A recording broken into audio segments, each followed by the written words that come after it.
Ayaw, may degree na eh. They are highly organized.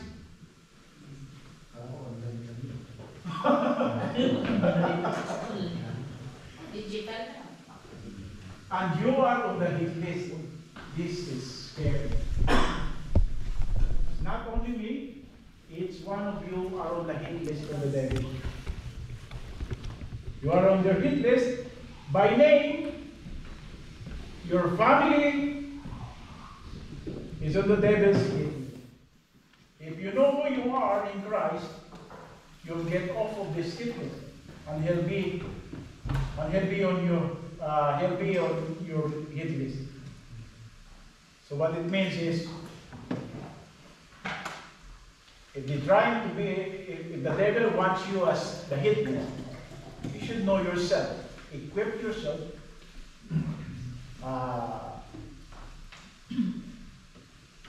And then you should be the one chasing the devil. Sa halip na yung devil na mag-chase. Be brave, stand firm, clothe yourself with armor of God, equip yourself with God, with His blood, and you chase Him. Your family is on the devil's hit list, brothers and sisters. No? Minsan sinasabi mo, ako na lang, Lord. Ilang pagsubok ang dumating sa buhay natin na sinabi natin na ayaw mong makita yung pamilya mo naghihirap ng gano'n. And then you say, Lord, ako na lang.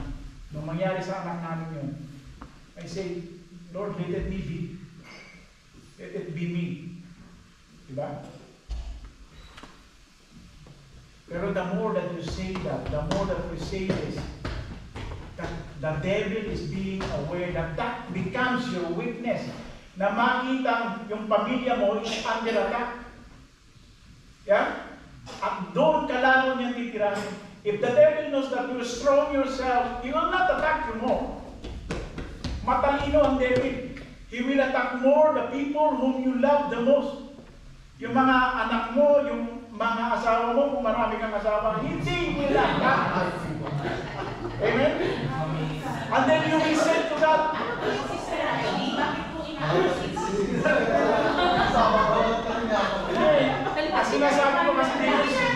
sinasabi ko rito is general. Baka meron ditong mga alin na asawa. Parang general, hindi naman ako nagsasalita. Isa lang. So, paputi. Isa lang. Kasi, kiss. Diba? What I'm trying to say, brothers and sisters, is alam na alam ng devil kung ano yung weakness mo. Kung sobrang mahal ang asawa mo at nagkasakit yan, sasabihin mo, Lord, ako na lang. Alam ng devil, yan pala ang weakness mo, ha? Sige, hayaan mo na kita dyan. Ito muna ang asawa mo titirahin ko. Mga anak ko na lang.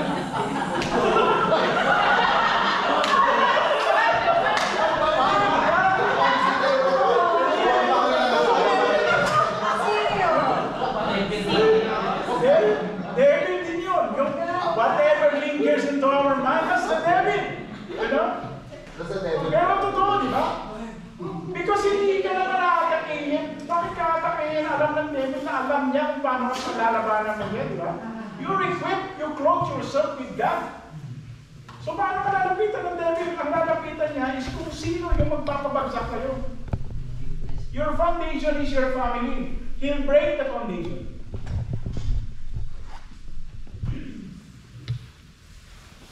Second, brothers and sisters, you must realize that your enemy is defeated foe. Huh? In Ephesians chapter 1, 18 and 19, the Apostle Paul prayed for the believers in Ephesus, the eyes of your understanding being enlightened, that you may know that what is the hope of this calling, what are the riches of the glory of his inheritance in the saints, and what is the exceeding greatness of his power towards us, believing according to the working of his mighty power. Now, what is that power?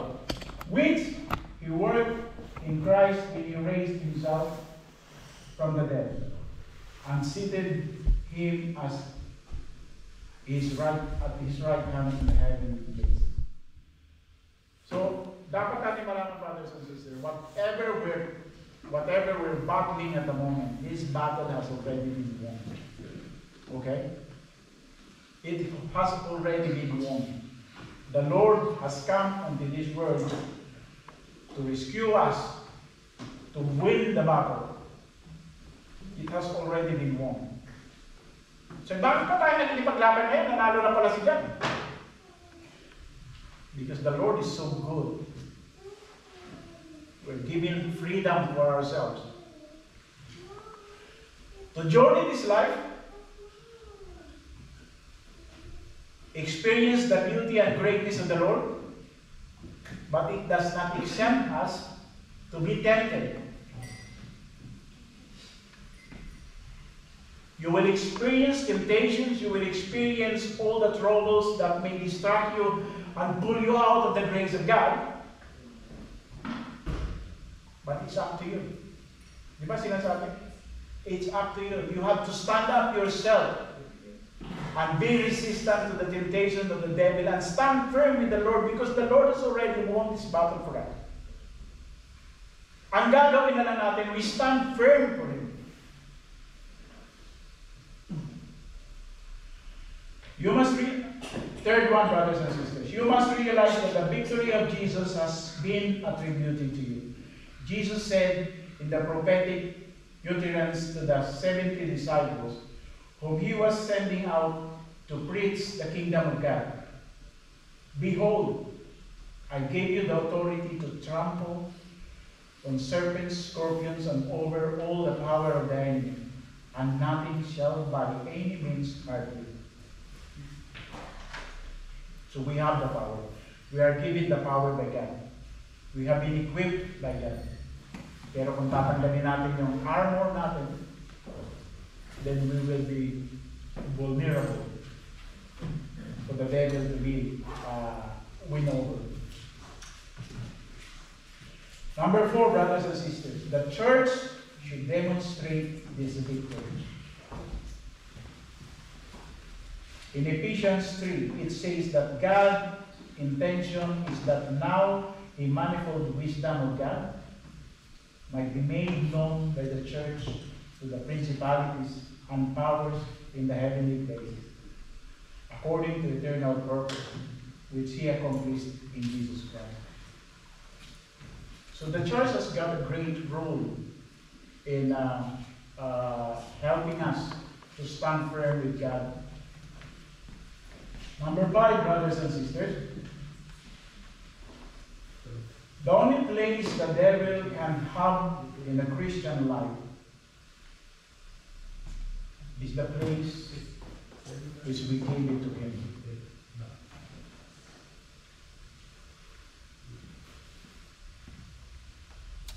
So wala palang lugar yung devil sa buhay natin. No? Sinasabi dito, the only place that the devil have in with us is the only place that we can give it to him. If we give it to him, he'll accept it. Kahit nga yung hindi natin binibigay, kinukuha niya sa atin. How much more yung mga aspects of our life na binibigay natin sa kanya. The Bible says, "Be angry and do not sin. Do not let the sun go down on your wrath, nor give place to the devil." Give no such foothold to the devil. God has delivered every believer, giving thanks to the Father who has qualified us to be partakers and inheritance of the saints in the light. He has delivered us from the power of the darkness and conveyed us into the kingdom of the Son of His love. So how do we give place to the devil, brothers and sisters? Paano natin binibigay yung plate to the devil? Voluntarily, we're giving it away. I think sometimes we submit ourselves to the devil itself, right? Amen? No, sometimes voluntarily we submit ourselves to the devil by doing His will and not the will of God. Amen? Amen. This is the situations of the world, brothers and sisters, today.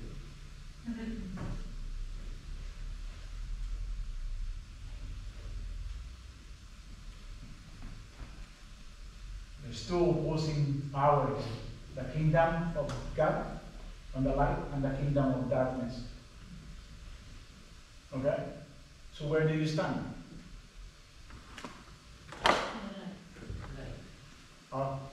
Do we always stand in the middle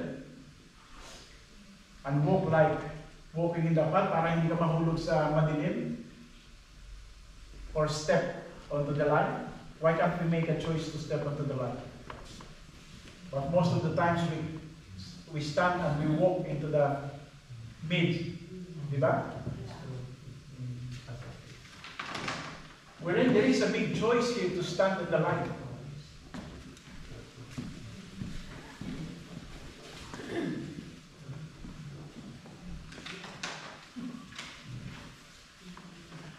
The situations in the world today, there are two kingdoms, brothers and sisters.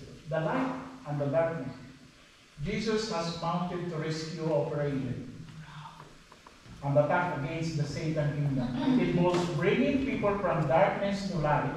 It is taking the territory of Satan. Satan does not stand still.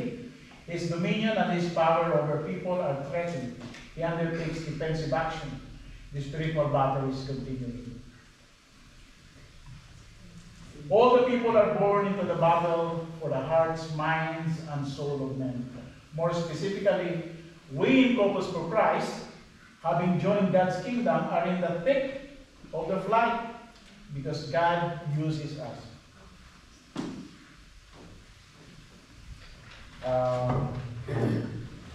We interrupt and maybe we'll carry on later, brothers and sisters.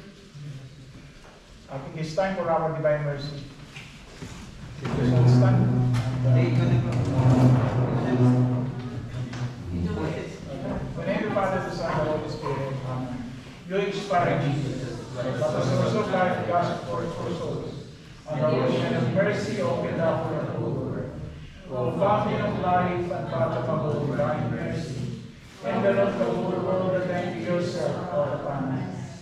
O God, the water which got forth from the heart of Jesus, as a fountain of mercy for us, we trust in you. O God, the water which got forth from the heart of Jesus, as a fountain of mercy for us, we trust in you. O God, the water which got forth from the heart of Jesus, as a fountain of mercy for us, we trust in you. O Holy God, Holy Mighty One, Holy Immortal One, have mercy on us and on the whole world. Holy God, Holy Mighty One, Holy Immortal One, have mercy on us and on the whole world. Holy God, Holy Mighty One, Holy Immortal One, have mercy on us and on the whole world. Jesus, King of mercy, we trust in you. Jesus, King of mercy, we trust in you. Jesus, King of mercy, we trust in you. In the name of the Father, and of the Son, and of the Holy Spirit. Amen. Nakadalawang oras na ba ako?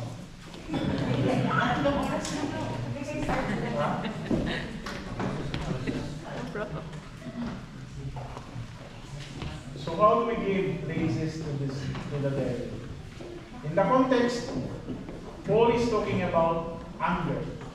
Be angry and do not sin. Don't let the sun go down on your wrath. Don't hold grudges. Don't nurse the grudges. Don't hold something in your heart against people. If the devil can find anything in your life, ito pala, no? He'll grab it and hold to you. Okay? Sabi ko nga sa inyo, huwag kayong matutulog na may galit kayo sa asawa. Don't let the sun fall down with anger. Huh?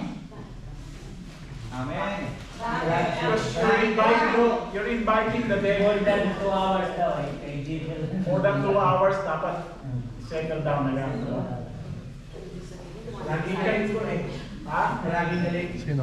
Laging galit? Oo. Kailangan natin ng ano dyan bro, kailangan na natin siguro ng ano ba yun? Yung casting, yung ano? Pagka laging galit. Exorcist. Exorcist ang kailangan natin yun. Pero ito mga avenues, brothers and sisters, ito mga avenues na ito, nakala natin is maliit na bagay, pinalalampas natin, small things na hindi pinagkakasunduan, the devil is trying to insert into the situation pala, no? And is trying to make it big. Amen. Pinalalaki niya. Patakala mo, hindi na kayo nagkakaintindihan ng asawa mo, but this is the work of the devil, brothers and sisters. Dito tayo tinitira, your weakest link. Amen? Your weakest link. For instance, some people sit in front of the computer and watch pornography. Sino nanonood ng ganyan?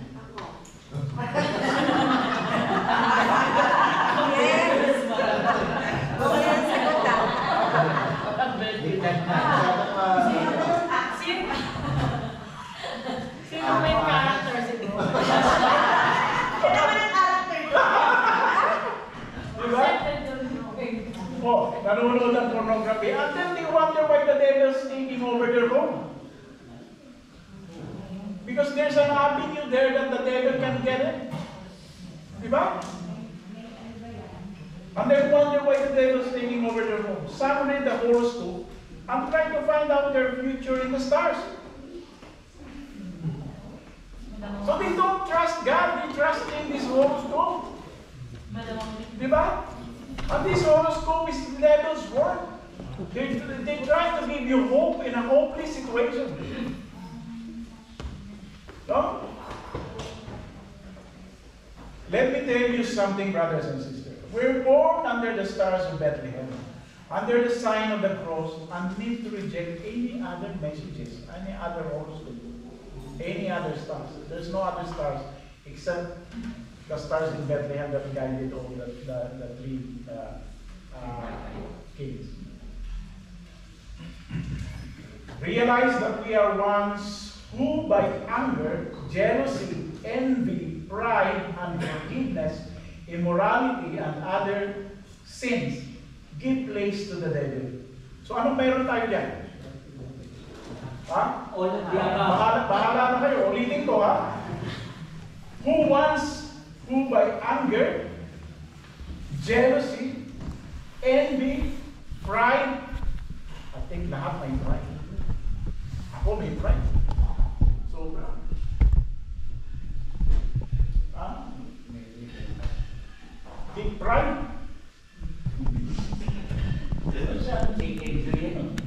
Unforgiveness, brothers and sisters.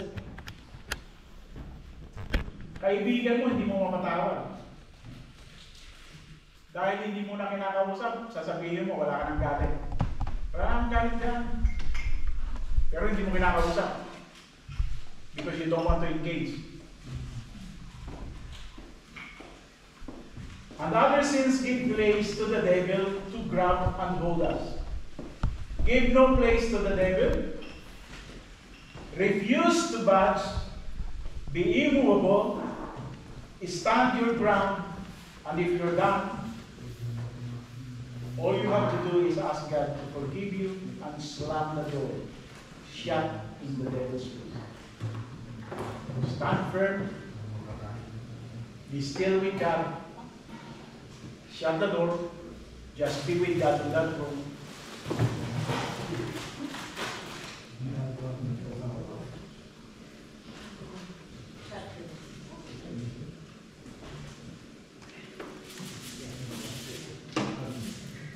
Our spiritual weapons, brothers and sisters. Ano ba yung mga weapons na pwede natin gamitin? Ito na yung exciting. Kailangan natin mga nuclear dito, brother. Kasi alam mo, mga demonyo, sobra na. Di ba? Masyado yung matalino. Yung mga pinipilit nating buuin para maging masaya, binibrain niya. So kailangan natin makipag-ugnayan kay Putin. Kasi marami si Putin, mga nuclear weapons. Kailangan natin, ito yung mga, i-discuss ko sa inyo ngayon. Si Putin. Ha? Si Putin ang kaya ng matrimonyo. Kaya, di ba? Supplier pala. Supplier. So, ano ba itong mga spiritual weapons, brothers and sisters, na pwede nga natin gamitin? Kasi, kung talagang ang battle, ang spiritual battle is in real, so we need weapons, no? Kailangan natin ng weapons to fight against it. So, number one na sinasabi rito is commitment.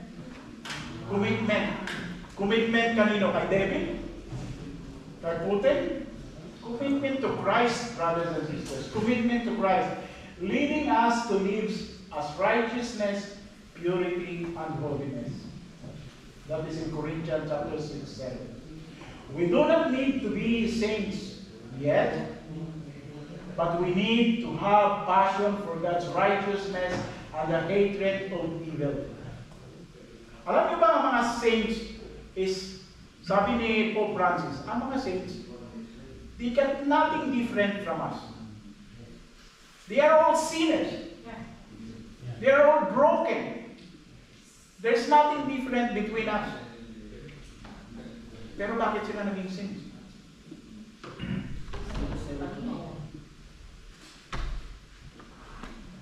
They accepted God in their life.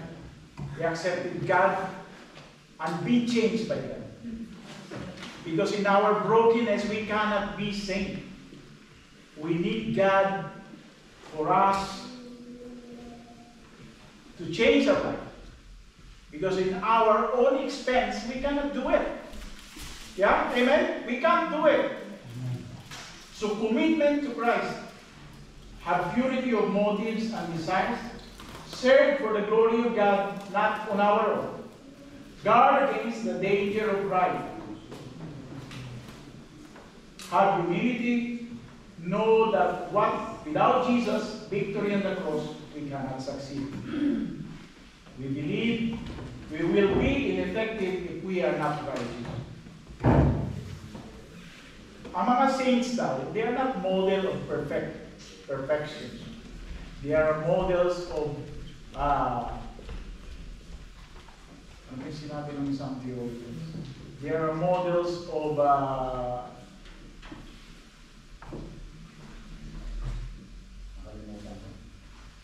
sabihin mo sa inyo pag naalala ko. But they are not models of perfections because they are not perfect. Ang nakita niyo naman yung mga apostles, lahat ng tinawag na apostles ni Jesus Christ, they're all sinners. They are nothing. But they were changed. And they committed their life to Jesus Christ. So they hold on to these weapons that is a commitment to Christ. Zeal, single-mindedness, focus, perseverance. Live totally to the Lord. Live totally to the Lord. Don't entertain the invitation of the devil in our life, and just focus with God.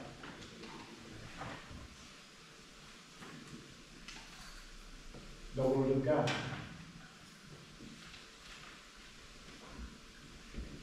Sabi nila, the Word of God is like a two-sided sword. Diba? It is a sword. In the CLP, brothers and sisters, we speak about God's Word through the talk and follow-up discussions in the group. God's Word has power. Do you agree? God's Word has power. Amen. The Bible are the words of God. And it is alive. It is alive and it has power and spiritual gifts. Who can give us the spiritual gifts? Corinthians. Wisdom to answer questions, to lead a discussion. Discernment, to know where a person is at times and grace. The spiritual gifts will be given to us by the Spirit of God, by the Holy Spirit. We need the gift. So, ito pala yung mga weapons. Commitment, zeal, single-mindedness of purpose, the Word of God, and the gift of the Holy Spirit.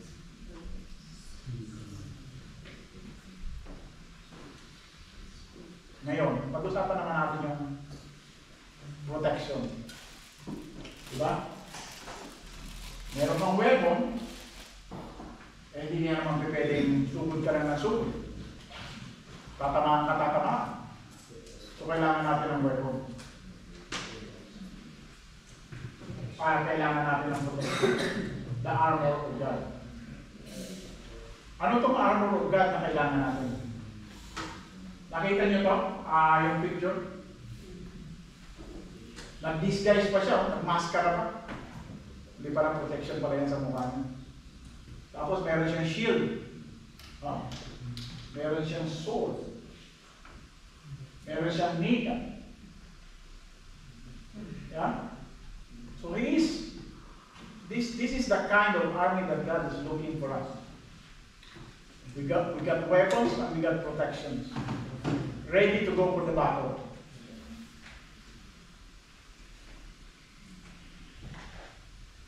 God's armors are described in Ephesians. Just fall on you. You've got to put it on. It says, finally, my brothers, be strong in the Lord and in the power of His might.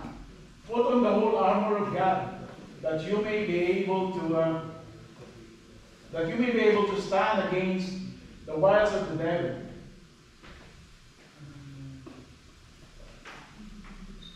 What is this armor in our life? Truth. Paano naging ang truth is naging armor? Protection. The piece of armor indicates the way the devil is going to attack you. Kung makita ng devil, if you're in a battle, kung nakita ka ng enemy na wala kang protection sa nimo, doon ka titirahin. Di ba? Bakit ka nagbo-bulletproof? Kasi alam mo na pagka tinamaan ka rito, patay na agad ang puso mo, di ba? Kaya may bulletproof. Therefore, you stand, having girded your waist with truth. Stop believing in the lies of the devil. Ito pala. Ito pala yun. Kung bakit nagiging armor ang truth. Why? Because the devil is using all his lies to attack you.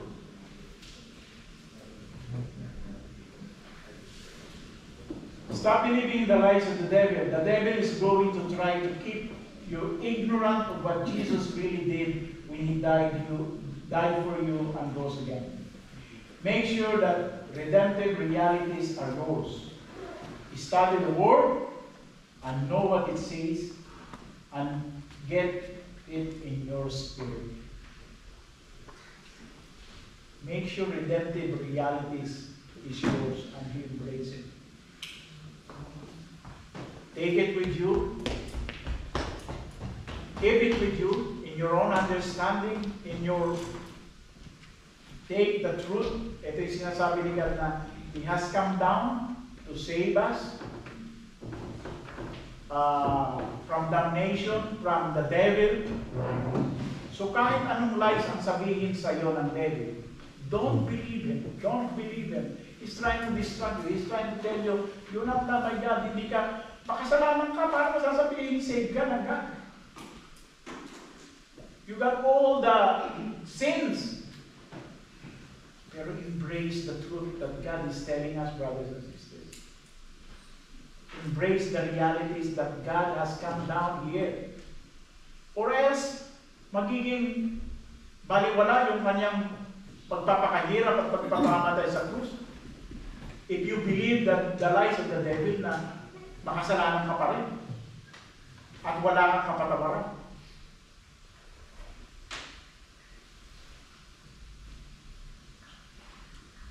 Satan is the father of lies. He will try to make us doubt God's word, falsely accuse us, rest on the truth of God's love and power.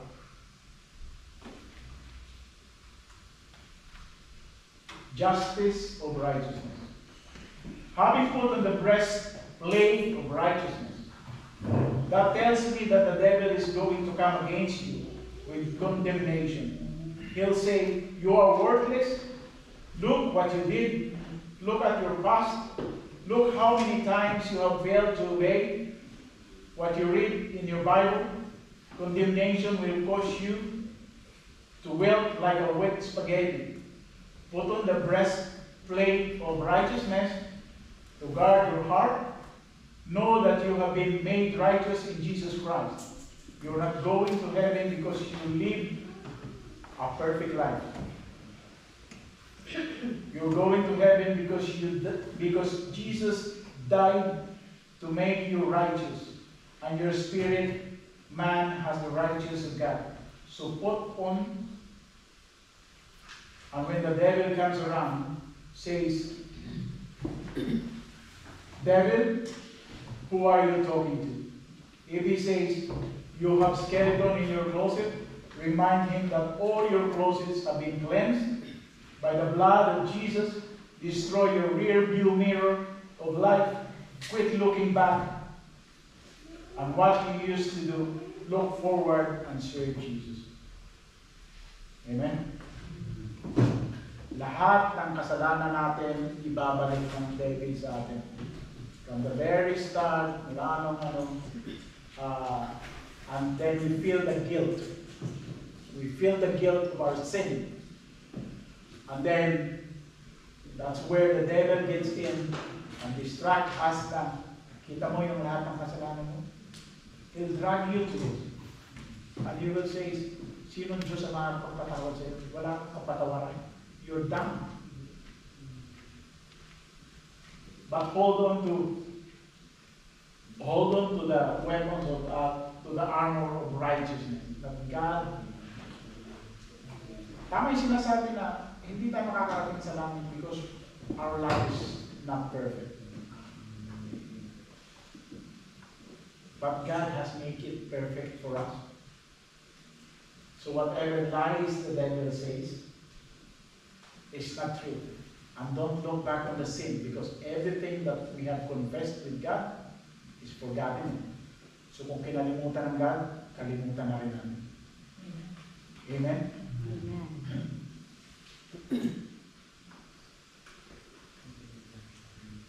If Satan does not succeed with lies, he will try bombarding our minds with evil thoughts.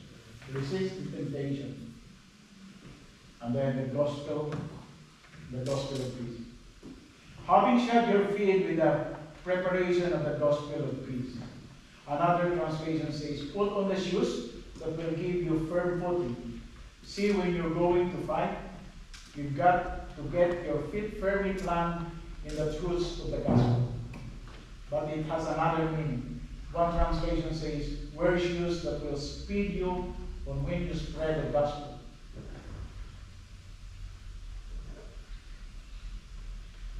The devil will try to do is to keep you uninvolved with any evangelism or missionary program. This is where our time and our money should be used to support. Wear the shoes that will speed the gospel onward. If Satan cannot destroy us, then he will try to make us comfortable and cozy as possible so that he will not destroy them. Beware of living a carpet sleeper Christianity. That means, why do I need to get involved with CLP? Why do I need to get involved with CLP training? Why do I need to get involved with Bible studies? I'm not doing anything bad anyway in my life. But being dormant, those becomes an avenue for the devil to get into us. Above all, taking the shield of faith, with which you will be able to quench all the fiery darts of the wicked one.